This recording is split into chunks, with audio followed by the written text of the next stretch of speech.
Jakarta memiliki APBD lebih dari 81 triliun. Namun, Pemprov DKI berencana menerbitkan obligasi daerah senilai 3,5 triliun rupiah. Mengapa pembiayaan tambahan masih diperlukan? Apakah APBD belum cukup? Atau justru ini strategi agar pembangunan bisa berjalan lebih cepat?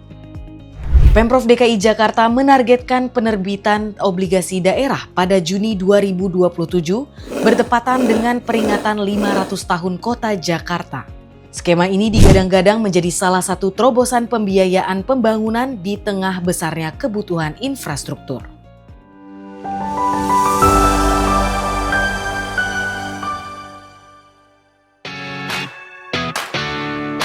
Secara sederhana, obligasi daerah adalah surat utang untuk diterbitkan pemerintah daerah untuk menghimpun dana dari masyarakat atau investor.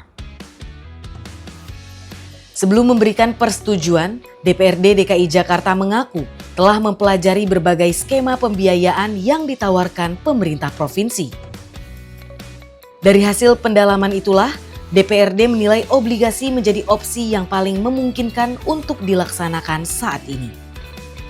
Bahwa obligasi memang khusus peruntukan bagi pembangunan infrastruktur ya, yang bersifat jangka panjang multi years dan juga bisa berdampak bagi warga DKI Jakarta.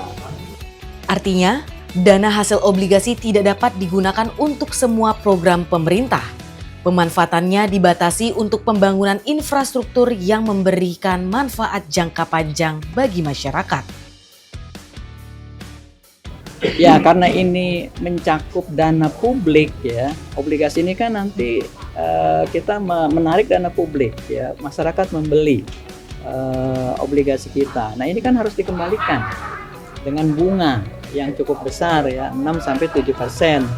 Nah sehingga agar ini tidak terjadi default, gagal bayar, dan hal lain yang tidak diinginkan, pengawasan DPRD ini menjadi sangat penting. Nah oleh karena itu ya tadi juga disampaikan, DPRD akan berperan di dalam pengawasan dari mulai persiapan kemudian juga pelaksanaan ya, peluncuran obligasi ini. Menurut DPRD, risiko gagal bayar menjadi salah satu hal yang harus diantisipasi sejak awal. Karena itu, setiap proyek yang didanai wajib dipilih secara selektif dan diawasi secara berkelanjutan. Meski secara prinsip telah masuk dalam pembahasan APBD, DPRD menegaskan pembahasan di tingkat komisi masih akan menentukan proyek mana saja yang paling layak didanai melalui obligasi. Dari beberapa skema ya, yang paling memungkinkan dengan situasi masa jabatan gubernur yang tinggal hampir 2,5 tahun itu, serta dengan kemampuan kita membayar bunga, diputuskanlah atau disepakatilah adalah obligasi ya. Ini sebenarnya kita setelah mendapat banyak penjelasan dari eksekutif. Awalnya memang kita bertanya dan mendalami kenapa obligasi, kenapa tidak pinjaman SMI, kenapa tidak ke Bank Jakarta, kenapa tidak skema-skema pembiayaan lainnya. Nah, dari hasil pendalaman tersebut kita bisa dapati, kita bisa pahami bahwa sesuai dengan regulasi dan lain-lain memang ternyata skema obligasi ini yang paling dimungkinkan dengan situasi sekarang. Bagi DPRD, obligasi bukan sekedar menambah sumber pembiayaan.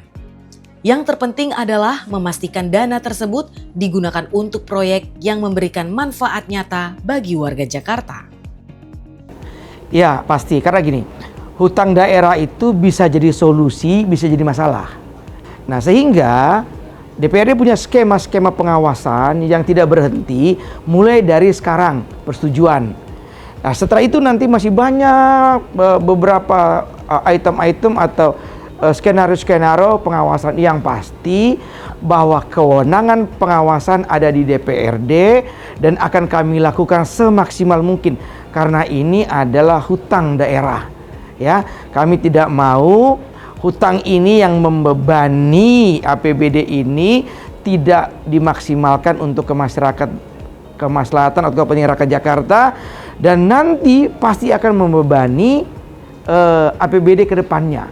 Selama 7 tahun nanti kita akan cicil ini dan itu mengurangi PAD kita, sehingga memang harus dipakai semaksimal mungkin untuk kemaslahatan rakyat Jakarta. Selama masa pengembalian obligasi, Pemprov DKI Jakarta akan memiliki kewajiban membayar pokok dan imbal hasil sesuai jadwal. Oleh karena itu, pengawasan menjadi kunci agar pembiayaan ini benar-benar berdampak dan tidak menjadi beban bagi APBD di masa depan. Selain mengembalikan pokok pinjaman, pemerintah daerah juga berkewajiban memberikan imbal hasil kepada para investor. Namun, besaran imbal hasil tersebut tidak ditentukan secara sepihak oleh pemerintah. Ada berbagai faktor yang menjadi pertimbangan, mulai dari kondisi pasar keuangan, tingkat suku bunga, hingga kemampuan fiskal daerah yang tercermin dalam APBD. Selain menentukan proyek yang akan dibiayai, pemerintah juga harus menentukan besaran imbal hasil atau kupon obligasi. Namun, menurut ekonom, penetapan kupon tidak boleh dilakukan sembarangan. Kupon yang terlalu tinggi memang akan menarik minat investor, tetapi di sisi lain dapat menambah beban keuangan daerah karena pemerintah harus membayar imbal hasil yang lebih besar hingga masa jatuh tempo. Sebaliknya, jika kupon terlalu rendah, obligasi beresiko kurang dilirik investor.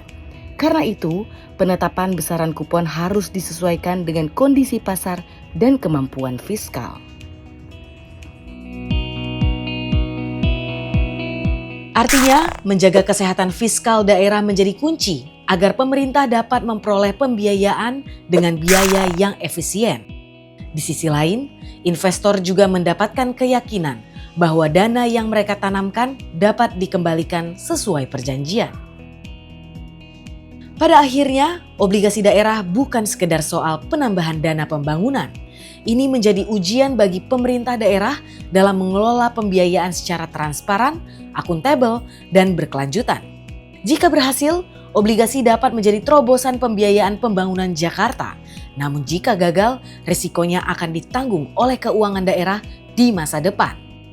Inilah Jurnal Kebon Sirih, mengawal kebijakan, menyuarakan harapan warga Jakarta.